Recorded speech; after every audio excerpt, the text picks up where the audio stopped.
Sunshine today, very warm and humid by the afternoon, high 87. We could see a brief shower or two overnight, low 65. 65 right now at O'Hare. Next news at 8. Chicago's Morning Answer with Dan and Amy continues next on AM 560, The Answer. From the Matrix Home Solutions studios, this is Chicago's Morning Answer on AM 560, The Answer. Listen to AM 560 The Answer online at 560theanswer.com, on the AM 560 mobile app, on your Alexa-powered smart speaker, and on TuneIn, iHeart, and on Odyssey. If it hadn't been for Joe Cotton Ford, I'd still be driving a beautiful car. Now we go live to Dan and Amy, broadcasting from Joe Cotton Ford. How about it? Dan and Amy, as sung by Justin, who's slightly better than the Indigo Girls. Yes. Thank you, Justin Kosick. Live, Joe Cotton Ford and Carol Stream this morning, kicking off ticket sales for our November 6th annual FET Freedom Summit. Yes, and it's going to take place Saturday, November 6th, at the Westin Chicago Northwest in Itasca, presented in part by Matrix Home Solutions, Joe Cotton Ford, and many others. Lieutenant Colonel Alan West is going to be there, and Senator Ted Cruz and Dinesh D'Souza. And you're going to have a breakout session, I'm sure, and have a debate on stage. Probably on COVID, among other things. But yeah, so it should be robust. Maybe I think we should name change it. What do you want to change it? Freedom FET. Oh, how about that? Doesn't that sound? We have Tracy Conn here. He's drinking tea. I know. I mean, we're a tea and crumpets crowd. That's our audience. FreedomSummitChicago.com. FreedomSummitChicago.com. This event sells out every year, so buy your tickets right now. Tracy Conn is the big cheese here at Joe Cotton Ford. I think that is your official title. I put that on my card now. Yes. There you go. Thanks for joining us and for hosting us as always. Appreciate it. Well, thanks for having us. So, what's the status of the car business? I was asking you how much that F-150 was on the lot. And you said it's about $250,000. That was on the light side. That's plus options and and I got to trade in my German lead sled for it too, right? Absolutely, with the peace sign. Yes. Yeah, right. So what is going on though? I mean, all that we've talked about with respect to supply chain issues, chip issues. I mean, you're dealing with that on a day-to-day basis, real time. I am. In fact, as we were talking, a truck pulled up, and it has 2 trucks being delivered here, which is exciting news for me. You went to your happy place. I did. It's like Christmas comes early. Yes, absolutely. So things are, I don't want to say progressively, but gradually getting better. In July, we were down to 7 new vehicles. Right now, we have 34, or hopefully 36 here in a few minutes. So things are getting a little bit better, but it's been a slow-moving process. And so, but give us context on it. 36 vehicles on the lot, new vehicles on the lot right now. Normally, this time of year, there's how many? 350 to 400. That's just new vehicles.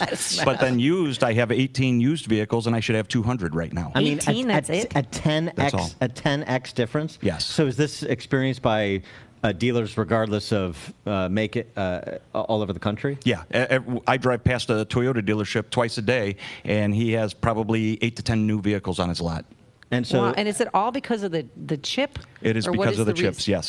So they can't produce enough of the chips, and the largest chip maker in the world is in Taiwan, right. And it burned to the ground, and now they are back up and running now, but everything is requiring more and more chips as there are more options for cruise control that keeps a distance from the vehicle in front of you, and all the other things that they have. Everything requires a chip. And on top of that, there's more and more like gaming systems and everything else that requires chips. And so with COVID, a lot of people weren't working at these factories, and now things are starting to get a little bit better, but it's going to take a long time. It's going to take a year and a half, 2 years. Why do we have to rely on the Taiwanese for chips? Can't we make them here in America? Well, we're starting to. Intel is building 2 factories in the United States, and Apple is building 1 to build chips for these vehicles now. So that hopefully will alleviate the problem going forward, but it's going to take time to get there. Don't you think you should organize the other 4 dealerships and invade and take over Taiwan before China does, so you make sure you have your supply of chips?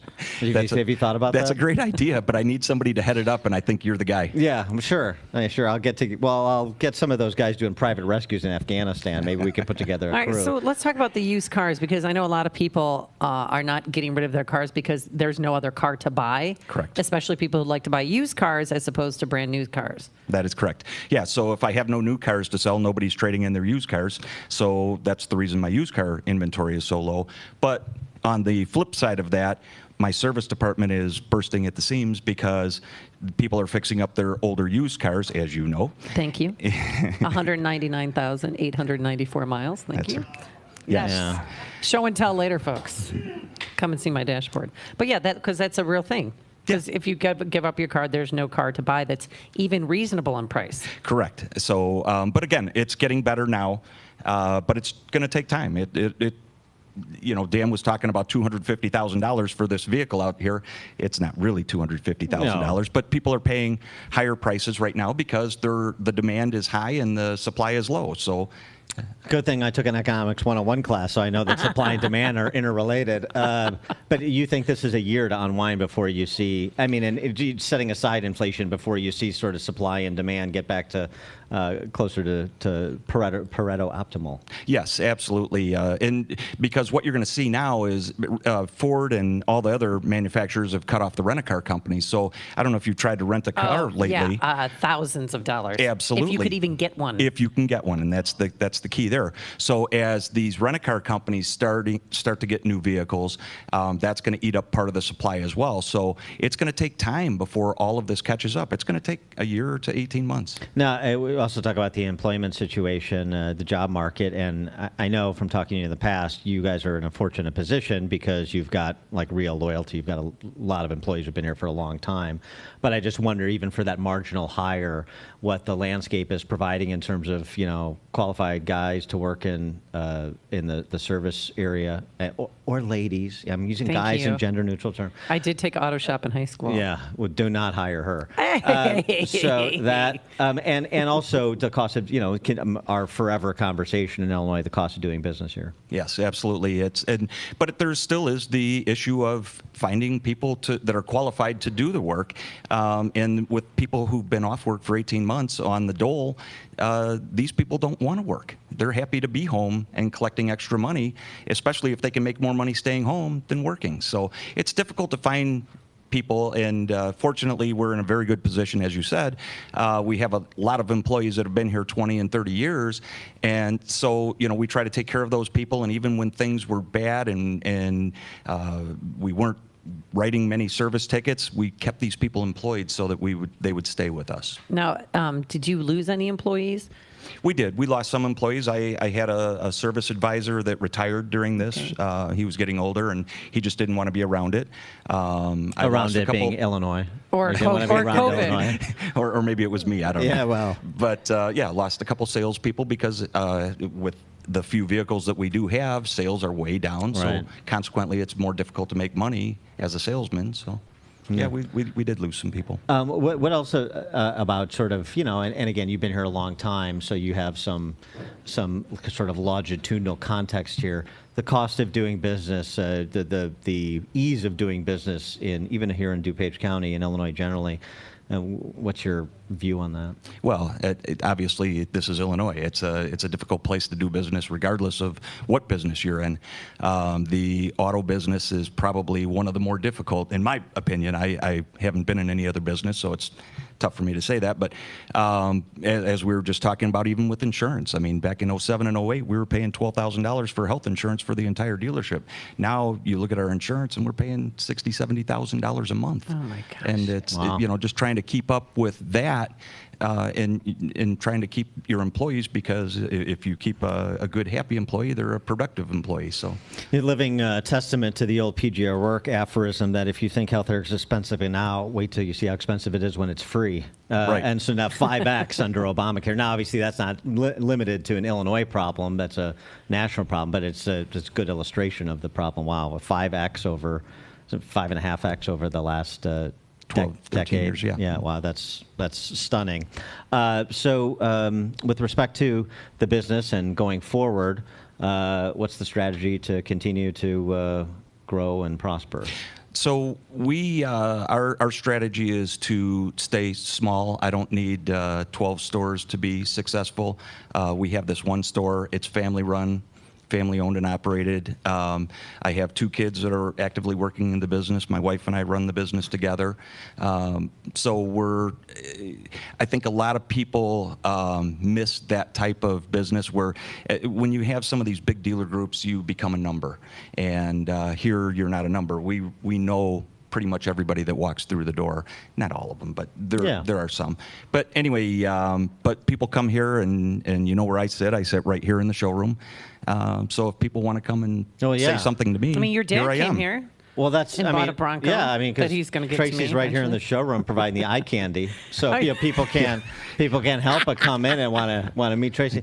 No, I said this when it happened on the air. My dad came in here and bought a Bronco, and he said it was my dad's 77 years old. Yeah. Bought a lot of cars in his life. Said the best car experience he's ever had, bar none. I'm so appreciative of it because it meant I didn't have to go car shopping with him, so I appreciate that. So he did it for you. Yeah, Tracy Tracy was taking his care of surrogate son. Yeah, and no, but he did. Loves the car and great experience, and yeah. So I mean, that's an unsolicited testimonial. Yeah, and obviously I appreciate that, and I appreciate you sending him in.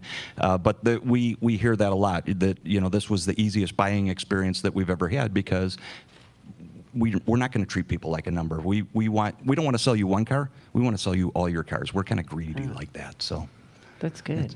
Maybe I should buy a new car. No, I think don't rush in. Don't make a snap judgment. I think that thing's got another couple 100,000 miles. There is a minivan in your used lot. I saw that. I know. I looked at it. But yeah. Yeah. How much is that bad boy going for? Are you going to include all the dents? Oh. Yeah. What is the trade-in value on that jalopy that's blighting your lot? Surprisingly, it's more than you think. I bet it's what? Just for the 9,000? 9,000? Are you kidding? Okay, maybe 5,000. But as long as she pays $250,000 for that new one, I'll give her 9,000. 5,000. 5,000? Yeah, you'd be surprised. Yes. Oh, thank you. Yeah, he'd be surprised. Yeah, you're going to be really surprised. You're going to be very surprised, but not in the way you think. He's Tracy Conn. He's the boss here at Joe Cotton Ford, along with his wife. I don't want to leave the wife out. Pam. We'll both be in trouble. We love you, Pam. And of course, sponsor of Freedom Fest, November 6th, Saturday, November 6th. Or Freedom Summit. Freedom Summit, Freedom Fest. Yeah. Freedom Air. Fete de Freedom. Tracy Conn, help us get out of this segment. Thanks so much for joining us. Appreciate it. Thank you very much. And to buy tickets, go to freedomsummitchicago.com. Listen to podcast of Dan and Amy from the AM 560 mobile app. Download it today at 560. Balance of Nature live in 1 minute. Balance of Nature, 1 minute. If you're going to purchase a new home, you need to call Team Hochberg, your trusted local lender. Dahlia, 27, nurse, wanted to purchase a home. Dahlia talked